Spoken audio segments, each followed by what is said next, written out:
Hello students, welcome to my YouTube channel Vidhi education. आज के इस वीडियो में हम वार्षिक मूल्यांकन वर्कशीट 2021-22 हेतु दिए गए प्रोजेक्ट कार्य को सॉल्व करेंगे। कक्षा 6वीं विषय गणित के लिए यह प्रोजेक्ट कार्य का वीडियो हमने बनाया है। इस प्रोजेक्ट कार्य के अंतर्गत दिए गए प्रश्न नंबर पहला और प्रश्न नंबर दूसरे को इस वीडियो में हमने बताया है, तो इस वीडियो की हेल्प से आप इस प्रोजेक्ट कार्य को कंप्लीट कर सकते हैं। तो चलिए बच्चों, वीडियो को स्टार्ट करेंगे। देखेंगे पहला प्रश्न है। प्रश्न नंबर पहला है कि विद्यार्थी अपने घर या आसपास के परिवेश से कम 5 वर्गाकार आयताकार वस्तुओं का चयन करें। और दूसरा है कि चयनित वस्तुओं की लंबाई और चौड़ाई मापकर निम्नांकित सारणी को पूरा करें। तो आप इसका परिमाप निकालेंगे और क्षेत्रफल निकाल लेंगे। तो चलिए यहाँ पर वस्तुओं के नाम लिखेंगे। जैसे कि पहला और दूसरे में दिया गया है वस्तु का नाम, तो बिस्कुट का आप यहाँ पर कोई भी बिस्किट का पैक ले लेंगे, एक बिस्किट ले लेंगे आप, और बिस्किट की फिर आप यहाँ पर लंबाई नाप लेंगे। तो लंबाई बिस्किट की कितनी हो गई यहाँ पर 5 सेंटीमीटर, चौड़ाई कितनी हो गई 3 सेंटीमीटर। क्षेत्रफल कैसे निकालेंगे? तो सबसे पहले परिमाप बोला है, तो आप परिमाप किस प्रकार से निकालेंगे?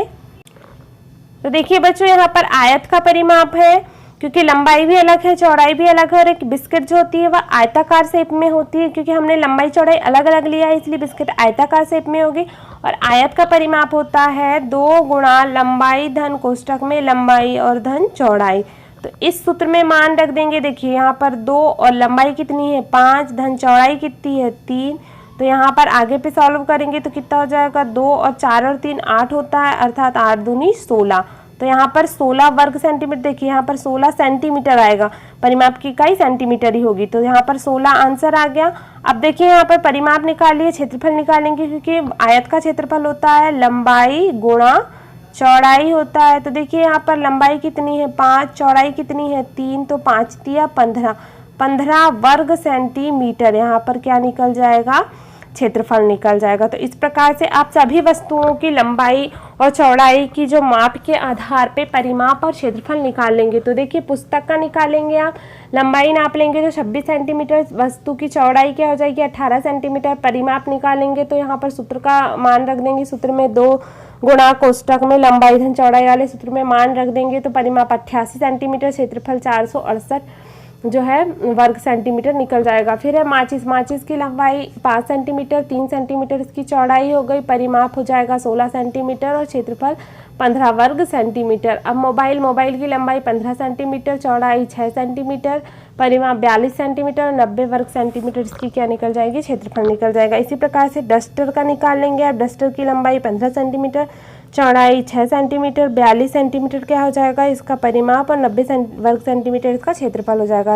रबर की लंबाई 5 सेंटीमीटर, चौड़ाई 2 सेंटीमीटर, परिमाप 14 सेंटीमीटर और इसका क्षेत्रफल जो होगा 10 वर्ग सेंटीमीटर हो जाएगा। कंपास बॉक्स की लंबाई 17 सेंटीमीटर, चौड़ाई 7 सेंटीमीटर, परिमाप 48 सेंटीमीटर और जो है क्षेत्रफल 119 वर्ग सेंटीमीटर हो जाएगा। इसी प्रकार से आप अन्य वस्तुओं को निकाल सकते हैं, जैसे कि घड़ी का निकाल सकते हैं आप, और यहाँ पर आप डायरी आपके घर में होगी उसका निकाल सकते हैं।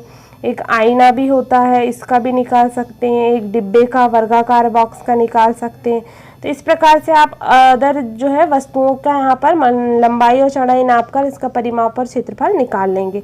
अब देखेंगे बच्चों आगे पे है कि उपरोक्त सारणी के आधार पर निम्नलिखित प्रश्नों के उत्तर दीजिए। पहला प्रश्न है किस वस्तु का क्षेत्रफल सबसे अधिक है? तो सारणी में देख लेंगे, सबसे अधिक क्षेत्रफल जो है पुस्तक का है, तो पुस्तक का क्षेत्रफल सबसे अधिक है, आप लिख देंगे। फिर है दूसरा प्रश्न कि किस वस्तु का परिमाप सबसे कम है? तो रबर का परिमाप जो है सबसे कम है। फिर है तीसरा कि सबसे अधिक क्षेत्रफल व सबसे कम क्षेत्रफल वाली वस्तु के क्षेत्रफलों में अंतर। तो सबसे अधिक क्षेत्रफल 468 पुस्तक का, सबसे कम रबर का। तो यहाँ पर 468 में से 10 को घटा देंगे तो 458 वर्ग सेंटीमीटर क्या निकल जाएगा? दो सबसे अधिक और सबसे कम क्षेत्रफल वाली वस्तुओं का अंतर। फिर है अगला चौथे नंबर का प्रश्न कि ऐसी वस्तु के नाम लिखिए जिनकी लंबाई और चौड़ाई बराबर है। तो बिस्कुट और माचिस की लंबाई और चौड़ाई बिल्कुल समान है। फिर है अगला प्रश्न नंबर दूसरा कि आप बाजार से सामग्री खरीद कर लाते हैं, उसमें कुछ खुली और कुछ पैक सामग्री होती है, सामग्री के अनुसार सारणी में जानकारी लिखिए। तो देखिए आप यहाँ पर लिखेंगे, बिंदु दिए गए हैं, क्रमांक, नाम, वजन, कीमत और सामग्री उपयोग का विवरण दिया गया है। तो पहला है कोई 5 पैक वस्तुओं की जानकारी। जैसे तेल भी आप पैक में लेके आते हैं तो वज़न कितना रहता है उसका 1 किलोग्राम रहता है, या 1 लीटर कहना चाहिए। फिर आ जाएगा इसकी कीमत 150 रुपये हो जाएगी। और इसका उपयोग जो है सामग्री उपयोग का विवरण, खाना बनाने में या तलने में उपयोग किया जाता है खाने के तेल का। फिर है अगला जो है बंद वस्तुओं में, पैक वस्तुओं में क्या चिप्स आते हैं, इनका वेट जो है 10 ग्राम रहता है, कीमत 10 रुपये और खाने में उपयोग होता है।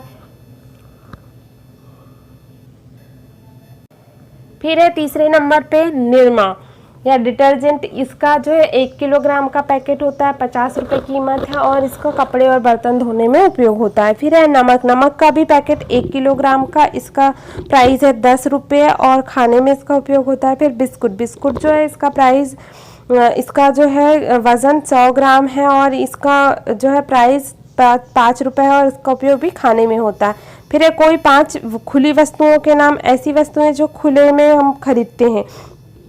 तो सब्जी को हम पैक में तो नहीं खरीदते, खुले में ही खरीदते हैं। तो सब्जी जैसे कि 2 किलो सब्जी, इसका जो है मूल्य 40 रुपये और खाने में उपयोग होता है। चावल भी खुले में खरीदा जाता है तो 1 किलोग्राम चावल का मूल्य 50 रुपये खाने में। फल 1 किलोग्राम 100 रुपये के खाने में। गेहूँ 1 किलोग्राम यहाँ पर भी खाने में आ जाएगा सेम।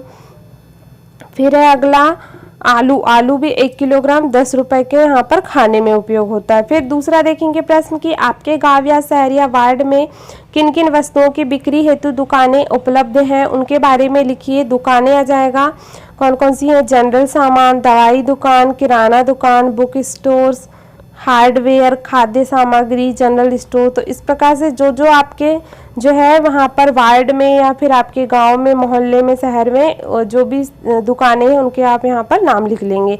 फिर देखेंगे तीसरा प्रश्न है कि आपके यहाँ दैनिक उपयोग में कौन कौन सी वस्तुएं उपयोग में लाई जाती हैं, उसके बारे में लिखिए। उपयोग में आने वाली वस्तुओं के नाम, जैसे कुर्सी टेबल आपको डेली यूज़ में होती है। फिर है साइकिल जिसे आप आना जाना करते हैं। फिर है बैलगाड़ी का भी उपयोग करते हैं, मोटरसाइकिल का, चूल्हा का, दर्पण का, बर्तन का, गैस का। तो इस प्रकार से आप अन्य भी सामग्रियों के या वस्तुओं के यहाँ पर नाम लिख देंगे। यह वस्तुएं कैसे तैयार होती हैं पता लगा कर लिखिए। जैसे लकड़ी के फर्नीचर द्वारा क्या बनाया जाता है, कुर्सी टेबल। फिर है लोहे के पार्ट्स द्वारा क्या बनाया जाता है, साइकिल बनाया जाता है। लकड़ी के फर्नीचर हम लोहे के पार्ट्स द्वारा क्या बनाते हैं, बैलगाड़ी बनाया जाता है। फिर है लोहे के पार्ट्स द्वारा ही मोटरसाइकिल बनती है। फिर मिट्टी द्वारा क्या बनता है, चूल्हा। फिर है दर्पण कांच के द्वारा बनता है। तो इस प्रकार से आप यहाँ पर लिख देंगे। बर्तन लोहे या फिर तांबे कांसे के द्वारा। गैस भी इसी प्रकार से स्टील से बनती है। तो इस प्रकार से आप यहाँ पर विवरण लिख देंगे। तो देखा बच्चों, इस वीडियो में हमने कक्षा 6वीं के लिए दिए गए प्रोजेक्ट कार्य के प्रश्न नंबर पहले और प्रश्न नंबर दूसरे को बहुत ही अच्छी तरीके से सॉल्व किया है। तो आई होप आपको यह वीडियो पसंद आया होगा। अगर वीडियो आपको अच्छा लगा हो तो वीडियो को लाइक करिए, अपने फ्रेंड्स के साथ इस वीडियो को अधिक से अधिक शेयर करिए तथा मेरे चैनल पर नए हैं तो जल्दी से चैनल को सब्सक्राइब कर दीजिए। Thank you for watching my video. मिलते हैं नेक्स्ट वीडियो में।